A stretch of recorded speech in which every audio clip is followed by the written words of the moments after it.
A very good morning. You're watching Rajya Sabha Television and I'm Smriti Rastogi with Breakfast News. In the next 30 minutes, we will get you all the news from national, international and sports arena. But before we begin the bulletin, a quick look at the top headlines. Saharanpur violence, a well-planned conspiracy, says UP government. Centre sends 400 anti-riot police personnel. Home Ministry seeks report from Yogi government.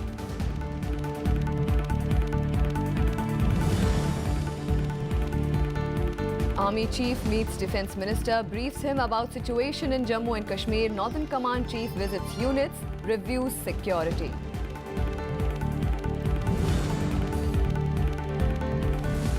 Prime Minister in Assam as NDA government completes 3 years in power today to inaugurate longest bridge in country linking state and Arunachal Pradesh.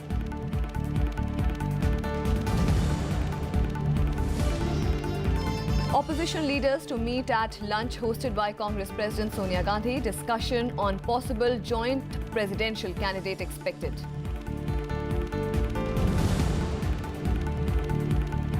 And Theresa May conveys anger over media leaks of probe into Manchester attack to Donald Trump. US President orders probe, says development deeply troubling.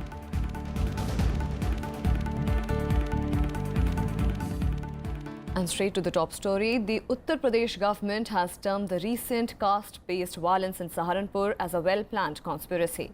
Principal Home Secretary Mani Prasad Mishra said this while addressing the media. He assured that those responsible won't be spared. He said that there have been incidents of violence in the district over the past few years, but they have not gained the proportion of the current wave of violence.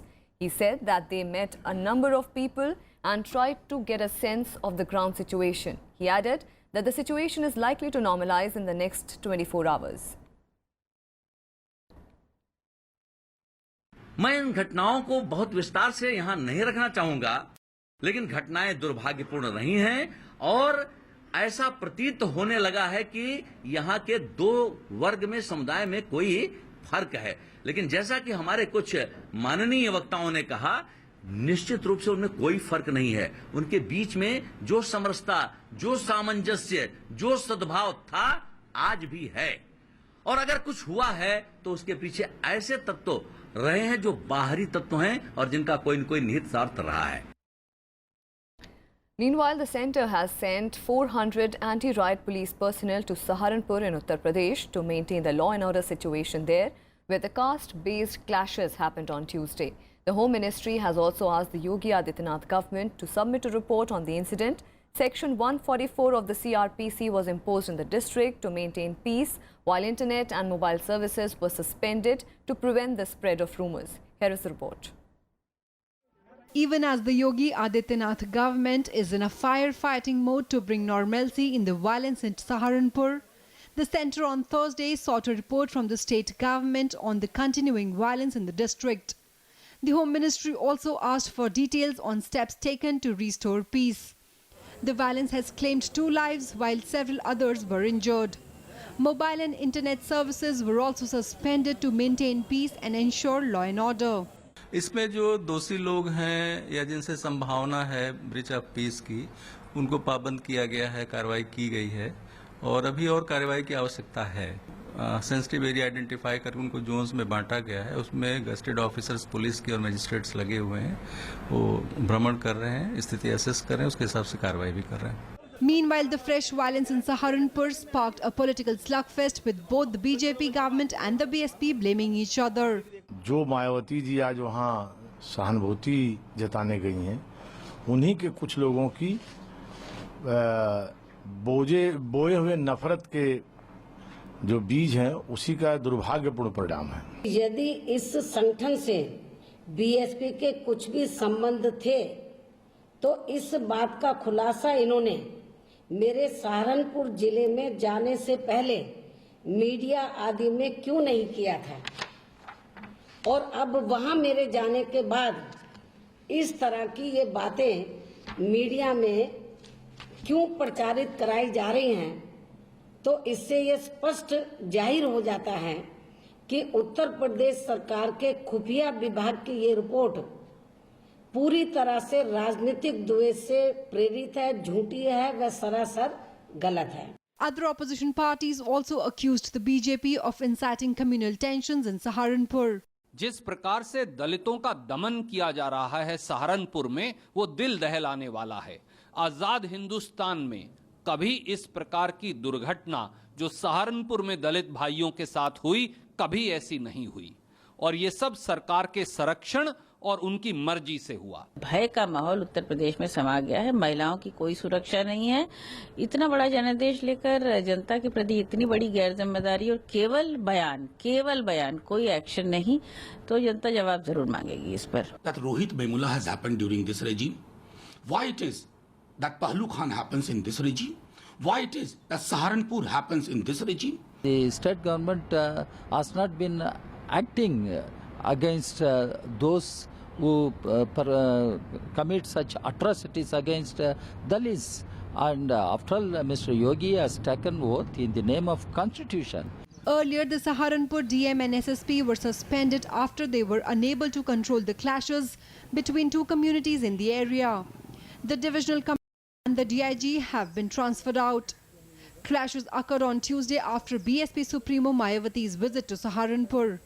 The state government also announced a compensation of 15 lakh rupees to the relatives of the people who were killed. Bureau Report, Rajya Sabha TV. On to some more developments. Army Chief General Bipin Rawat met Defence Minister Arun Jaitley on Thursday and briefed him about the situation in Jammu and Kashmir.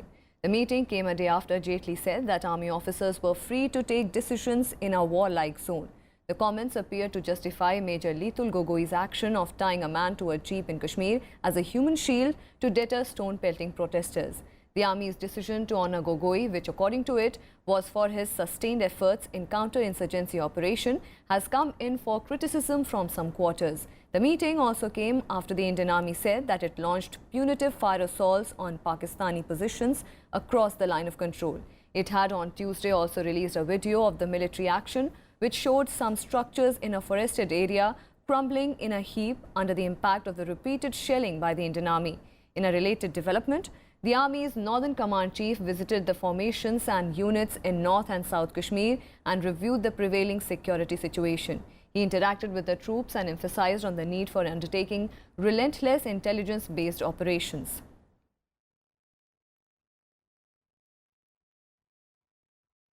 And the BJP-led NDA government completes 3 years in power today. On the occasion, Prime Minister Narendra Modi will be in Assam. He will address the nation from Guwahati in the evening. The day is also important for the state as the BJP-led government completes 1 year in Assam. The Prime Minister will inaugurate a number of projects, including the country's longest bridge. The Prime Minister has described the Dhola Sadia Bridge over the Lohit River, a tributary of Brahmaputra, as one of the most important infrastructure projects in the country. The 9.15-kilometer long bridge will reduce the travel time between Assam and Arunachal Pradesh from 6 hours to just 1. Apart from this, he will also lay the foundation stone of the proposed Indian Agricultural Research Institute and All India Institute of Medical Sciences. Chief Ministers, MPs and MLAs of the BJP-ruled Northeast states will be present on the occasion. Assam के लिए एक ऐतिहासिक दिन होंगी क्योंकि हमारे देश की माननीय प्रधानमंत्री नरेंद्र मोदी जी ढोला जो सदिया पुल का उद्घाटन करेंगे और हमें ये मानना है कि इस पुल के जरिए सिर्फ असम का ही नहीं उत्तर पूर्व राज्यों की विकास के सिलसिले में बहुत बड़ा एक योगदान होंगे। तो इसलिए लोग काफी उम्मीद से ऐतिहासिक क्षण का एक वो भी मतलब इस विषय पर शामिल होने के लिए बहुत लोग उम्मीद से इंतजार में हैं। In fact, tomorrow he will address 4 rally in Guwahati, which will be culminated in a mega rally in Guwahati in the afternoon. So we have made all the arrangement, and we are optimistic and we are confident. Then large gathering will come to the field, and there will be a lot of euphoria. There is a lot of euphoria, and euphoria will only multiply. Meanwhile, President Pranab Mukherjee, while delivering the Ramnath Goenka lecture in the national capital on Thursday, emphasized on various facets of democracy. President Mukherjee said that the discussion and in public debate are important in democracy, and there should always be room for an argumentative Indian, not intolerant Indian. He said that the India civilization believes in pluralism, social, cultural and linguistic diversity. Mukherjee said that complex issues are being reduced to binary opposites, resulting in polarization. Highlighting the role of media in the democracy, the president said that democracy without a free press is like a blank piece of paper. And a meeting of opposition leaders to discuss the presidential polls is slated to take place today. Congress President Sonia Gandhi has invited the leaders of the opposition for a luncheon at her residence. From the Congress, Party Vice President Rahul Gandhi and former Prime Minister Manmohan Singh will be present. Janata Dal United leader and Bihar Chief Minister Nitish Kumar will not attend the meeting. Instead, Sharad Yadav would represent the party. RJD is being represented by Lalu Yadav. Left leaders Sitaram Yechuri and D. Raja are also expected to attend the meeting. West Bengal Chief Minister Mamata Banerjee is also likely to be present. The term of the current President Pranab Mukherjee ends in July, and the ruling BJP-led NDA front is yet to name its candidate for the country's top post. Sonia Gandhi ji ने बुलाया है सभी को, उसमें जो consensus होगा या जो एक होकर जो भी कैंडिडेट इमर्ज होगा या जो भी निर्णय लिया जाएगा, उसके ऊपर सभी लोग सहमत होकर काम करेंगे। मजबूती के साथ महागठबंधन के तरफ से मतलब समझिए नीतीश जी तरफ से शरद यादव जी जाएंगे, शरीफ हो गए, और नीतीश जी से सोनिया गांधी जी का बात हो गया, कल भी बात हो गया, और उन्होंने कहा कि शरद यादव जा रहे हैं, हम जा रहे हैं, और लोग हमारे नेता सब और भी पार्टी के नेता लोग वहाँ मुलाकात होंगे। Meanwhile, a fresh motion seeking impeachment of Justice Nagarjun Reddy of the High Court of Andhra Pradesh and Telangana has been moved by at least 54 members of the Rajya Sabha, cutting across the party lines. The MPs claim there is enough prima facie material to start the inquiry. Justice Reddy has been accused of interfering in the judicial process in several cases and hurling casteist abuses against a junior Dalit judge. He is also accused of possessing wealth disproportionate to his known sources of income and non-declaration of assets. This is the second attempt made by the members of the upper house to remove the judge. The first attempt had failed in December last year after the withdrawal of 19 signatories. According to the MPs, Rajya Sabha Chairman and Vice President Mohammad Hamid Ansari has sought Chief Justice of India J.S. Khair's advice on this notice. And the deadline for registering to apply to participate in the Election Commission's EVM hack challenge ends today. However, there have been none received by the Commission so far. The poll body had last Saturday announced that the challenge to hack and tamper with the electronic voting machines would take place on June 3rd, and the 7 national and 49 state parties can apply by May 26th, 5 p.m. to participate in the challenge. However, according to the Commission sources, none of the political parties have applied so far. After the Uttar Pradesh Assembly polls, the BSP and Aam Aadmi Party had questioned the reliability of the machines. Several opposition parties have also urged the Election Commission to revert to paper ballot system, saying that the faith of people in the EVMs has been eroded. Meanwhile, a demand of the Aam Aadmi Party of allowing the change or tampering of the motherboard of the EVMs during the challenge was rejected by the Commission. And with that, we'll slip into a very short break. More news and updates on the other side. Stay with us.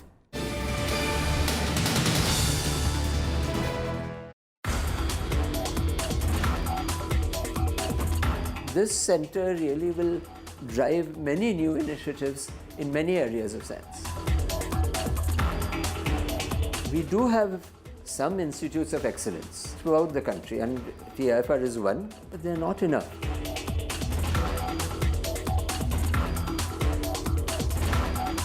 I think the laboratory approach is essential in order to promote the idea of tinkering. Watch Eureka with Professor Mustansir Verma, Emeritus Professor at TCI STIFR Hyderabad, only on Rajya Sabha Television.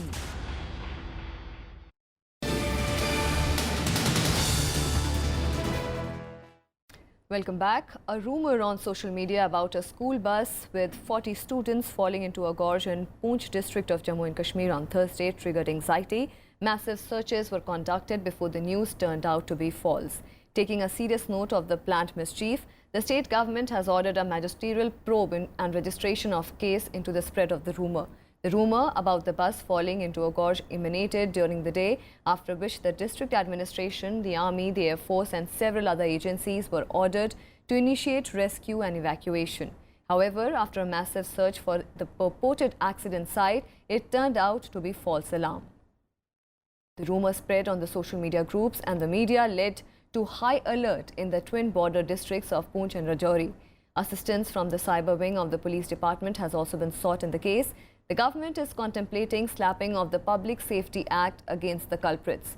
Police have also lodged an FIR in the matter. And still no trace of the missing Sukhoi fighter jet, even as search operations continued for the third consecutive day on Thursday. The Indian Air Force Sukhoi 30 fighter jet went missing with 2 pilots on Tuesday after taking off from Tezpur in Assam for a routine training. The search operation will continue till the plane is located. Besides the aerial assets, more personnel are being deployed to the existing 4 ground parties of the Indian Air Force personnel, 9 teams of the Indian Army and 2 teams of the state administration. Meanwhile, the Chinese military said that it was paying close attention to the incident. The comments came in contrast to the Chinese Foreign Ministry, which had earlier denied any acknowledgement of the missing plane.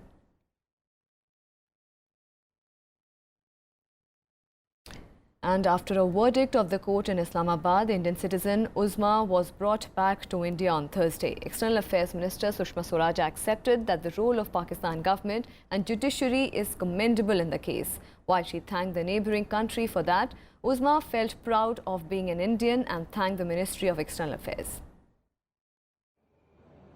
An emotional Uzma touching Indian soil after crossing the Wagah border. Pakistani officials on Thursday handed her over to the BSF at the border. Accompanied by Indian Deputy High Commissioner JP Singh, Uzma reached Delhi by flight from Amritsar. After meeting External Affairs Minister Sushma Swaraj, she narrated her tale to the media. जो मुझ पर हुआ, जो मेरे साथ हुआ, वो किसी और के साथ कभी ना हो, क्योंकि शायद मैं लकी थी या मेरी बेटी का नसीब बोलो कि उसको एक माँ दोबारा फिर से मिल गई, उसके नसीब से शायद मैं बचकर आ गई। जब मैं वहाँ पर जाती थी तो सुषमा मैम का रोज़ाना मेरे पास कॉल आता था कि बेटा फिक्र नहीं करना, हम हैं यहाँ पर, हम लड़ रहे हैं आपके लिए, कुछ नहीं होने देंगे हम आपको। बिना इस बात को देखे कि हिंदुस्तान पाकिस्तान के बीच में तनाव के क्या रिश्ते हैं, मैं कहना चाहूँगी कि आज अगर उज़मा यहाँ है तो उसमें पाकिस्तान के विदेश मंत्रालय ने भी हमारा बहुत सहयोग किया है। पाकिस्तान के गृह मंत्रालय ने भी हमारा बहुत सहयोग किया है। Uzma's brother said he was happy that she had returned safely from Islamabad. He also thanked the External Affairs Minister for her help to his sister at a time when relations with Pakistan are shaky. किसी बात की कोई कमी नहीं छोड़ी, यहाँ से special वकील भेजा है, अच्छे से अच्छी जल्दी से जल्दी उन्होंने कार्रवाई करी है।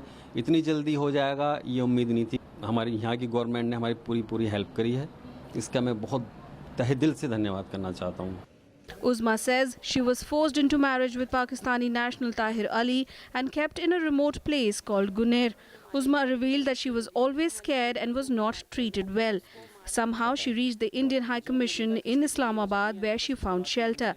Thereafter, the Islamabad High Court allowed her return to Delhi. The type of relationship exists between India and Pakistan. It is very interesting to see that Uzma's return was possible just because of Pakistan government cooperated.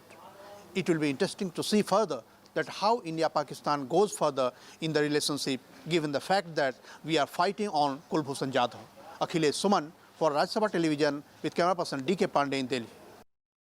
And on to some more international developments. 8 people have been arrested in connection with the Manchester attack that left 22 people dead. Various raids and searches to continue in various parts of UK as a part of investigation. On Thursday, a large cordon was set up for a time around the location in Wigan. Meanwhile, more details emerge on 22-year-old Abedi, who carried out the attack, with US officials saying that he may have received IS training. As police and investigating agencies dig for details, more info pouring in regarding 22-year-old Manchester suicide bomber Salman Abedi. US investigators have indicated that Abedi might have received some Islamic State training as he had travelled to Syria in the months before the attack. Other members of Abedi's family are believed to have been radicalized as well. 8 people have so far been arrested in connection with the bombing at an Ariana Grande concert that took the lives of at least 22 people, including several children. Investigators are focused on tracking down associates of Abedi, a British-born national of Libyan descent, saying it is clear that they are investigating a network. While the UK and the US are collaborating on intelligence sharing, this was earlier halted after US media published details on the investigation. The leaks outraged British officials and prompted Prime Minister May to take up the matter with Donald Trump during the NATO meet. The diplomatic tiff-off was resolved after an assurance from Trump to get to the bottom of it. On the issue of the intelligence sharing with the United States of America, we have a special relationship with the USA. It is our deepest defence and security partnership that we have. Of course, that partnership is built on trust, and part of that trust is knowing that intelligence can be shared confidently. And I will be making clear to President Trump today that intelligence that is shared between law enforcement agencies must remain secure. Meanwhile, police have been assessing potentially suspicious items found at a property in Wigan, about 25 kilometers from the scene of Monday night's attack. A street was evacuated for several hours and a bomb disposal unit called in. The cordon was later lifted and residents allowed to return to their homes. Britain continues to remain on its highest alert level of critical. Armed officers and police sniffer dogs were seen patrolling major transport hubs. Police also sealed off Westminster Bridge in central London next to Parliament on Thursday, following reports of an unattended vehicle. The police have confirmed that 8 suspects remain in custody and that progress is being made in the case. But the threat level, as assessed by the Independent Joint Terrorism Analysis Centre, will remain at critical, and the public should remain vigilant. I was also briefed on Operation Tempora. Around 1,000 members of the armed forces are assisting the police, providing important reassurance ahead of a bank holiday weekend of busy events. Meanwhile, identification of the 22 victims continues. As of Thursday afternoon, 18 people who died in the blast had been named. Queen Elizabeth II visited the hospital where some of the wounded are being treated. Manchester hospitals are still treating 75 people in the aftermath of Monday's bombing attack. A minute of silence was held on Thursday morning as the UK continued to come to terms with its worst terror attack since the 2005 London bombings. Bureau Report, Rajya Sabha TV. Meanwhile, the Group of 7 Leaders Annual Summit will start today with head of the states and governments expected to discuss key global, political and economic issues. This year's 2-day summit, which is being held in Italy's Sicilian town of Taormina, will discuss state policies meeting the citizens' expectations as well as issues such as citizen safety, economic, environmental and social sustainability and skills and labour.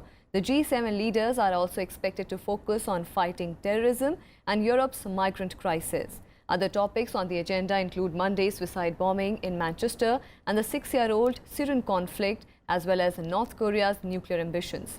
Besides the leaders of the world's 7 major industrialized nations, the summit will also be attended by UN Secretary-General Antonio Guterres, European Council President Donald Tusk and European Commission President Jean-Claude Juncker.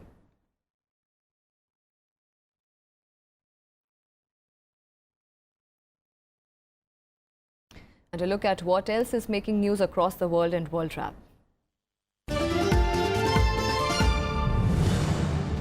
US President Donald Trump has told his NATO allies in Brussels that all the members of the alliance must pay their fair share of defense spending. The alliance later agreed that member states would report back annually on defense spending to NATO.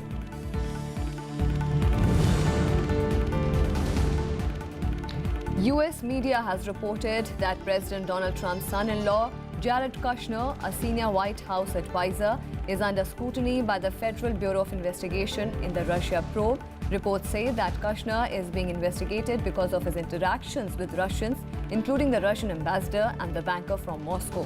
It is not known whether Kushner has received any request from the FBI for records.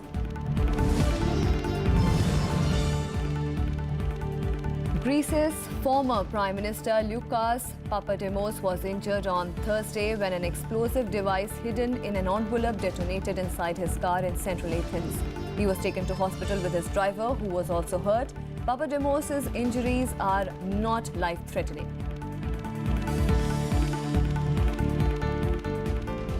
And on to some news from sports. The Board of Control for Cricket in India has started its hunt to select the new head coach of the senior men's team. Current coach Anil Kumble's term expires after the ICC Champions Trophy in England next month. Kumble, though, will have access to direct entry for the process if he wishes to extend his association with the Indian team. BCCI press release stated that in order to ensure a fair and transparent process, a nominee of the Committee of the Administrators will oversee the entire process along with the Cricket Advisory Committee. The BCCI's 3-member advisory committee will conduct interviews and seek presentations to select the best possible candidate to guide the team and take Indian cricket forward.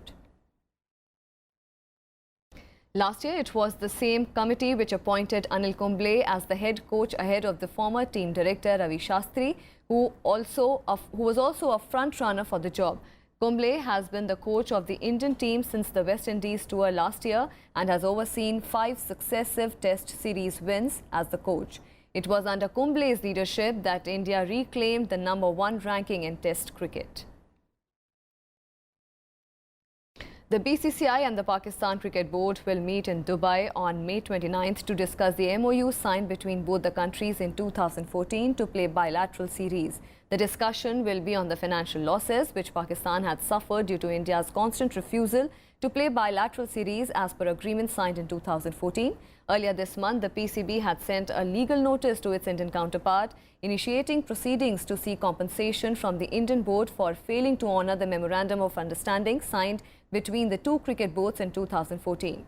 However, the BCCI rejected the same, saying that it was only an MOU between the two sides. The PCB has said that it was a proper contract signed between the two boards in their bid to revive bilateral ties.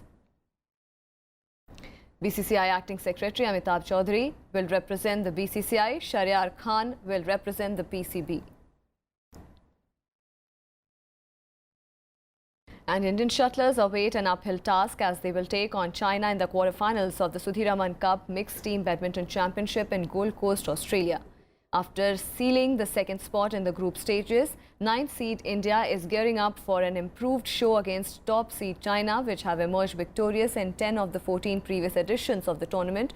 China have 2-time Olympic champion Lin Dan and reigning Rio gold medalist Chen Long in their ranks, and it will take a gigantic effort from India to get across them in the men's singles. Among Indians, only K. Srikanth has ever beaten Lin Dan en route his title triumph at the 2014 China Open, and he will need to be at his best to undo the Chinese. In the women's singles, Olympic silver medalist PV Sindhu will have a tough task irrespective of whether she plays world number 7 He Binjiao or world number 6 Sun Yu. This is only the second time that India managed to reach the knockout stage following their quarter-final finish at the 2011 edition when they lost to China 1-3.